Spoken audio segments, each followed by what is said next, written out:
students, we are back with another new video. We are reading chapter 3rd of history, the Delhi Sultanate.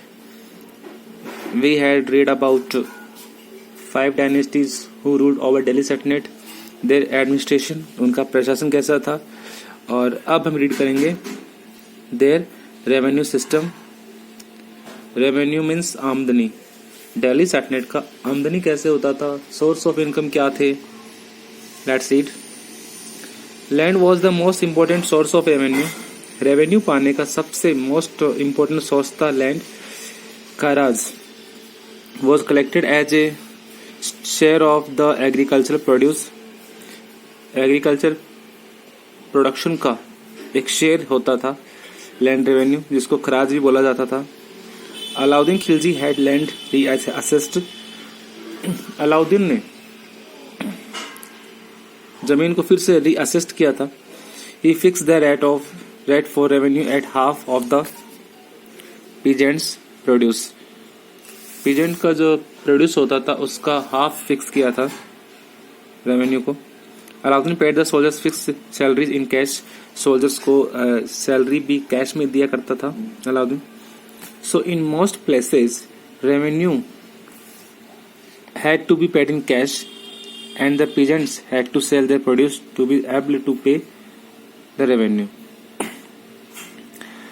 Grain collected as revenue was stored in granaries to meet natural crises like famine and flood.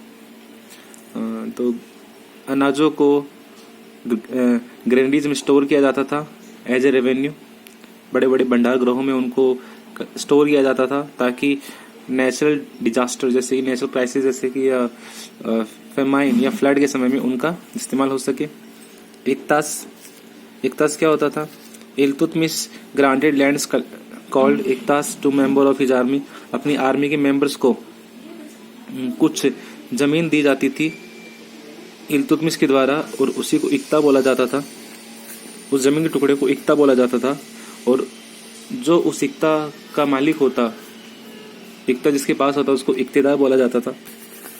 In return the इक्ता holder called the इक्तेदार और मुक्ति, और इक्ता holder को इक्तादार या मुक्ति बोला जाता था.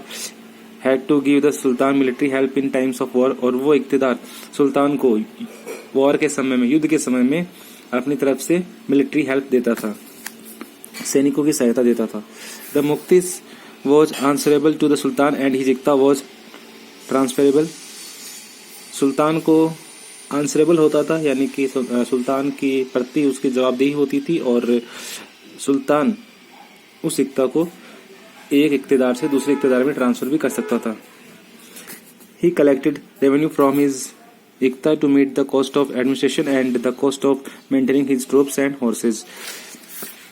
The Mukti and his soldiers and attendants camped as the Ikta headquarters with their family member. To ensure their safety, they fortified the campsites. So in due course, the Ikta headquarters grew into garrison and fortified towns. Such towns also grew where troops were stationed for defending territories. और ये जो towns थे जिनको fortified किया गया था, किलेबंदी की गई थी, ये सैनिकों के लिए भी बनाए जाने लगे, क्योंकि सैनिक अपने टेरिटरीज को डिफेंड करते थे. तो इसलिए सैनिकों को वहां तैनात किया जाता था फॉर कॉन्करिंग मोर टेरिटरीज और for guarding trade routes. Mongol policy क्या थी. मंगोल्स बार बार अटैक करते थे, तो उनको रोकने के लिए क्या नीति अपनाई गई थी. The policies of Iltutmish and Balban और इल्तुतमिश के समय में मंगोल से अटैक होते थे, तो उनके लिए क्या पॉलिसी अपनाई गई. Iltutmish was the first Delhi sultan to face the Mongol menace. मंगोलों के आक्रमण को सामना करने वाला पहला सुल्तान इल्तुतमिश था. He save India from a Mongol invasion by wisely refusing shelter to the ruler of Iran who had been ousted by the Mongols chief Genghis Khan. मंगोलों का चीफ था चंगेज खान, उसके द्वारा ईरान के राजा को बाहर निकाल दिया गया और उसी को शेल्टर दिया इल्तुतमिश ने। Balban build forts to guard his empire against possible Mongol attacks.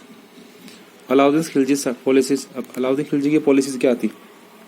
Alauddin built new forts and repaired old ones along the north western frontiers. He also built a garrison towns called Siri। एक नया town बनाया अलाउद्दीन खिलजी ने जिसका नाम था सीरी। He helped the general draw back the Mongols raiders who raided India several times during his reign। Army administration। Alauddin was the first Delhi Sultan to maintain a well-equipped standing army.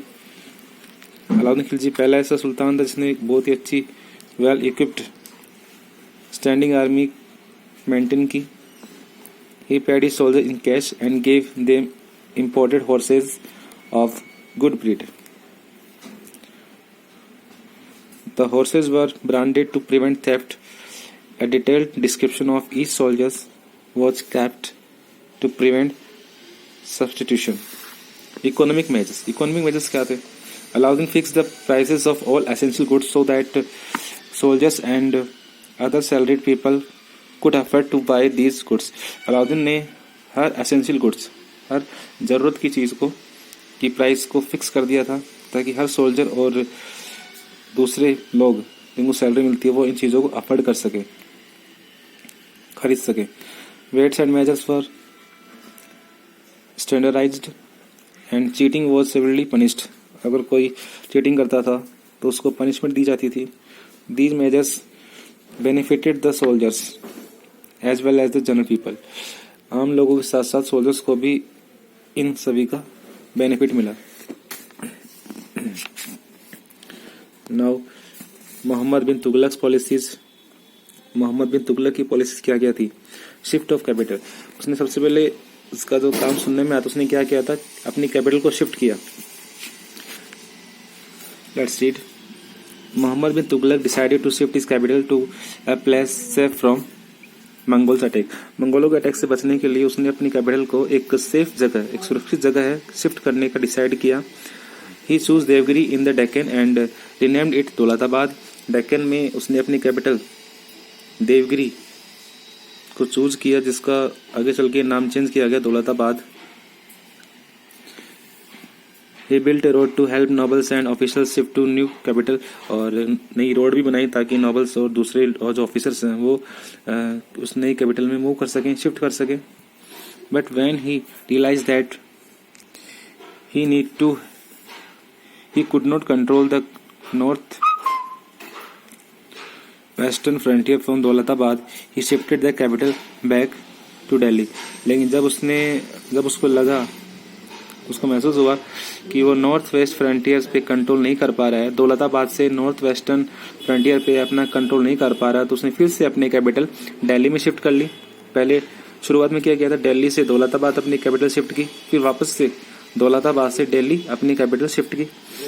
This caused heavy financial loss and great hardship to people. इससे लोगों को काफ़ी ज़्यादा मुश्किलों का सामना करना पड़ा और काफ़ी ज़्यादा फाइनेंशियल लॉस भी हुआ सल्तनत को।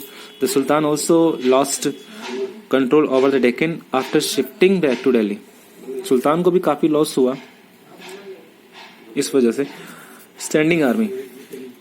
Mohammad bin Tughlaq plan a military campaign in central Asia to stop Mongol expansion. मंगोलों के विस्तार को रोकने के लिए मोहम्मद बिन तुगलक ने एक मिलिट्री कैंपेन शुरू किया, सेंट्रल एशिया में प्लानिंग किया। He raised a huge standing army for this purpose. He however had give up the plan after spending heavily on the arrangements। Now economic measures to meet the expenses of the army। Army के खर्चों को पूरा करने के लिए Mohammad bin Tughlaq increased land tax in the Ganga Yamuna Doab. Land tax को बढ़ा दिया। Many farmers rose in rebellions। और काफ़ी इसकी वजह से जब लैंड टैक्स को बढ़ा दिया तो काफी सारे फार्मर्स ने उसके खिलाफ विद्रोह कर दिया। दे वर रूथलेसली क्रस्ड। लेकिन उनको दबा दिया गया, उनके इस विद्रोह को दबा दिया गया। And large area were laid waste resulting in famine condition. इसकी वजह से क्या हुआ? फेमाइन की स्थिति आ गई, सूखे की स्थिति आ गई। The sultan had to provide 6 months supplies from the royal grandees at cheap rates. Peasants had to be given loans to restore cultivation. Muhammad bin Tughlaq wanted to preserve gold and silver to meet the expenses of his planned campaign outside his empire. So within his empire, he introduced bronze token और coins. तो उसने bronze के coins issue किए. He however failed to check the large scale forgery of the bronze coins, लेकिन बहुत बड़े पैमाने पर इन ब्रॉन्ज कॉइन्स की भी फोर्जरी हुई, जालसाजी हुई और वो इसको रोकने में फेल रहा। The value of the currency fail sharply. Currency का वैल्यू नीचे गिर गया। जैसे हम सुनते हैं ना कि रुपए की कीमत गिर गई है, वैसे भी उस समय मोहम्मद बिन तुगलक के समय में जो ब्रॉन्ज कॉइन्स थे उनकी भी कीमत बहुत ही तेजी से नीचे गिरी। Trade suffered as foreign merchants stopped business. Foreign merchants ने यहां से बिजनेस करना बंद कर दिया। The sultan had to withdraw the token currency and pay gold and silver coins in exchange. और इसकी वजह से क्या हुआ कि सुल्तान ने जो ब्रॉन्ज कॉइन्स थे उनको बंद कर दिया, उनका सर्कुलेशन बंद कर दिया और वापस से गोल्ड एंड सिल्वर के कॉइन्स का एक्सचेंज करना शुरू कर दिया। This caused a heavy financial loss। और इसकी वजह से काफी ज्यादा फाइनेंशियल लॉस हुआ। Now there is a case study, the 3 orders, the peace of God, knights and the crusades. So इसको आप लोग रीड करना और इसको समझना। और अब हम इस चैप्टर के क्वेश्चन आंसर फाइंड करेंगे जो कि कल आपको शेयर किए जाएंगे। तब तक आप इस चैप्टर को फिर से रीड कीजिए, समझिए। Okay, have a nice day.